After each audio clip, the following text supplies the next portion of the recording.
Isang umaga, tanghali at gabi po sa ating lahat dyan sa Pilipinas at all over the world po.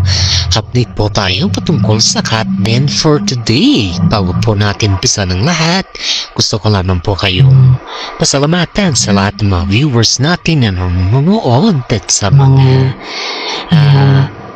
mga fans din natin dyan na sumusuporta kahit saan man sa sulok ng mundo, guys. Kaya eto naman tayo mag-update patungkol po sa Katden. Eto guys, ito yung pinakamasarap. Masarap pa ako kasi napatunayan po ng mga netizen na yung sinasabi natin na katotohanan patungkol sa Katden, andyan na po guys. Andyan na po, nakikita na po yung ebidensya kasi may regalo po si Kathryn Bernardo kay Alden, guys. At yan po ay sobrang tuwa ni Alden dahil hindi po niya so katakalain na re-reguluan siya ni Kat dahil nga sa dami ng nilamang project. Yan po yung nakikita natin na bracelet. May bracelet po siyang regalo dito, guys. Yan po ay gawa sa mga piling ni Kathryn Bernardo na kung saan po ay hinayaan po ni Alden Richard na si Kathryn po mamili sa ireregalo niya po sa kanya. Kaya dito natin makikita yung talagang pleasant at kagandahang loob ng Katden dahil hindi mo so kapakalain na yung pagiging matipuno, pagiging handsome, pagiging gentleman ni Alden ay kay Kathryn din pala siya matatakot. Ang sabi nga ng mga ibang netizen, guys, parang underdog daw si Alden Richard kay Kathryn, which is para sa akin, oo, pwede, tama, kasi si Kathryn naman nun is parang under-desire din kay Daniel parang hinihintay niya si Daniel na prong salita at etcheburetche naman tong si Daniel alam naman din natin na mas mahal naman ni Kathryn Bernardo si Daniel noon, diba? Pero sa ngayon, guys, is mas mahal niya na si Alden Richard kasi natitimbang na yung tinatawag na kagandahang loob ni Kathryn Bernardo kay Alden Richard. Sipin mo to, guys, nung last year may regalo na naman si Kat kay Alden Richard at ngayong year na naman po ay may regalo din si Alden Richard kay Kathryn. Vice versa lang po, guys, may regalo din si Kathryn kay Alden, may regalo din si Alden kay Kathryn. Kumbaga ba, guys, is nagre-regaluhan sila sa isa't isa. Alam niyo ba kung ano ba yung regalo? Guess what? I-comment down below nang ninyo lang po, guys, kung alam niyo kung ano yung regalo nila sa isa't isa. Yung regalo po nila sa isa't isa, guys, is yung binigay po ni binigay Alden kay Kathryn, guys. Si Alden muna, yung binigay niya po is a bracelet. At ganun din po si Kathryn, couple bracelet po sila. Pero may yun.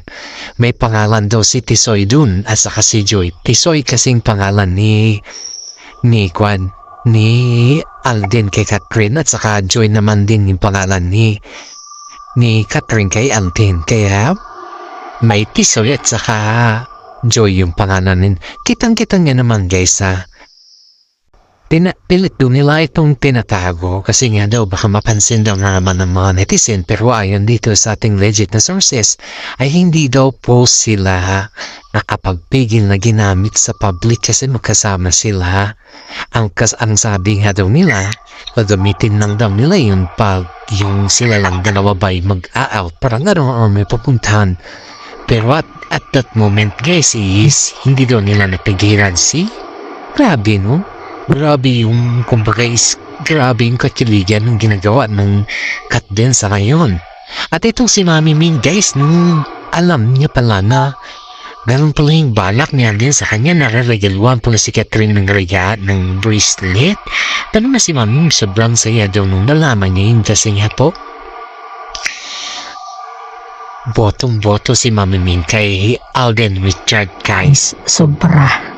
Sobrang botong-boto niya, as in kitang-kita mo sa reaction ni Mami Min talaga is talagang hindi mo, kumbaga, kung ikaw yung nanay no, hindi mo ma-imagine na ganun yung reaction ng isang nanay kay Alden Richard, guys.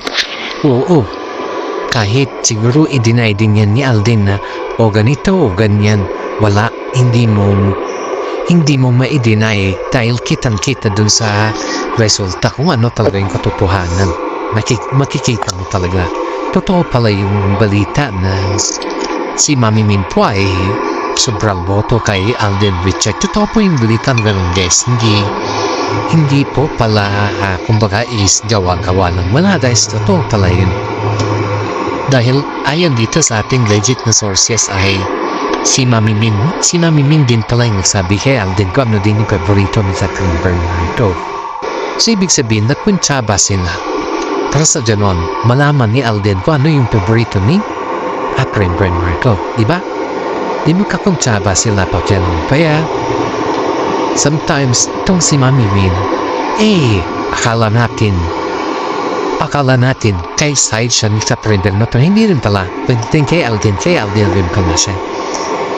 Kaya kita natin kung ano yung suporta naman na binibigay ni Mami Min kay Alden Richard dahil gusto niya talaga na pangalagaan na ni Alden Richard si Catherine Bernardo sa lahat ng at laking tuwa din ng mga fans ng Kat din dahil si Mami Min po ay hindi po siya namimili kundi nagkukusa po siya na kumbaga is nagkukusa po siya na binibigay niya na po si Alden Richard kay Catherine. Kaya binibigay niya na po si Catherine kay Alden Richard. Talagang ba? Pero kumbaga voluntary niya nang pinapa-take over. Dahil alam niya na si Alden po kumbaga is pwede mo siyang pagkatiwalaan. Ganun po, guys. Kaya maraming mga netizen po ang naantina sa ginawa ni Mami Min.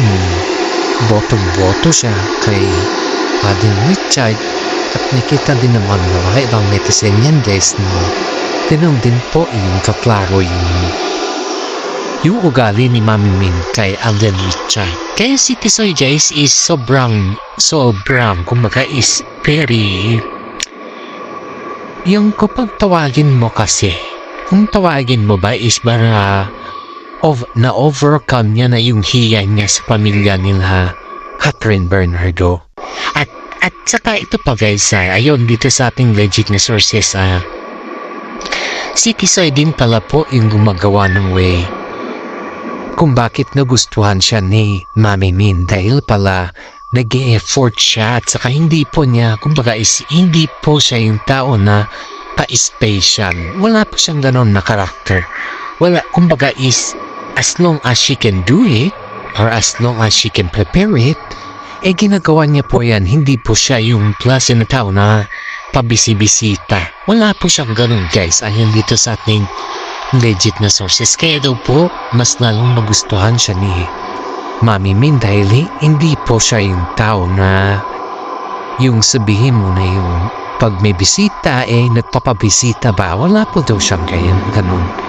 Kaya, ang daming netizen po nagsasabi na maswerte si Catherine Bernardo kay Alden Richard dahil nakita naman natin yung effort at saka hindi po yun effort na sa effort talaga dahil yung effort niya Tisoy yung magkaroon ng anniversary or yung welcome sa bahay ni Catherine ay kitang-kita mo naman dun yung effort ni Alden Richard. Kaya dito natin makikita, guys, na hindi talaga siya yung tao na yung yung mapapabisita bagay yan ni Daniel Padilla. Ito, guys, may balita po tayo kay Daniel Padilla, guys.